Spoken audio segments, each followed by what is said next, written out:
Hello guys, ഹോട്ടലൊക്കെ കഴിഞ്ഞ് വന്നു. ഞങ്ങളിവിടെ ചെറിയൊരു ചായയും കടിയൊക്കെ ഉണ്ടാക്കാന്നുള്ള പരിപാടി. കുട്ടികളൊക്കെ സ്കൂളിട്ട് വരാനായി. അപ്പോൾ ഓൾക്ക് ഇന്നിപ്പോൾ എന്താ ഉണ്ടാക്കാന്ന് ആലോചിച്ചപ്പോൾ ഒരു മാഗി ഉണ്ടാക്കാൻ വെച്ചു. കുറേ ദിവസമായി റെഡി ഇങ്ങനെ പറയുന്നത് മാഗി. അപ്പോൾ എപ്പോഴേക്കൊക്കെ വാങ്ങലുള്ളൂ. അപ്പോൾ ഇനി ഒറ്റയ്ക്ക് ആക്കണ്ട വെച്ചിട്ട് കുറച്ച് ഉള്ളിയും തക്കാളിയൊക്കെ ഇട്ടിട്ട് ഒന്ന് സെറ്റാക്കാന്നുള്ള പരിപാടിയിലാണ്. നിങ്ങൾക്കൊക്കെ എന്താണ് ഇന്നത്തെ വൈകുന്നേരത്തെ സ്പെഷ്യൽ എന്താണെന്ന് കമൻറ്റ് ചെയ്യട്ടോ. ഇതേപോലെ മാഗി ഉണ്ടാക്കിയിട്ടുണ്ടോ? മാഗിയിൽ ഇതേപോലെ ഉള്ളിയും തക്കാളി, കോഴിമുട്ട ഉണ്ടെങ്കിൽ കോഴിമുട്ടയും ഇടാന്നാണ് വിചാരിച്ചത്. അത് ഉണ്ടാവുമ്പോൾ കുറച്ച് മാഗി ഇട്ട് കൊടുത്താൽ എന്നാൽ പിന്നെ വലിയൊരു കുഴപ്പമുണ്ടാവില്ല.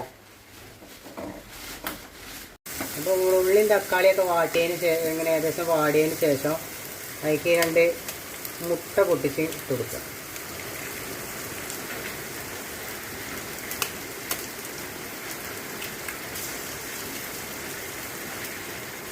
മുട്ട പൊട്ടിക്കൊടുത്തിട്ട് ഇങ്ങനെ സെറ്റാക്കി കൊടുത്താൽ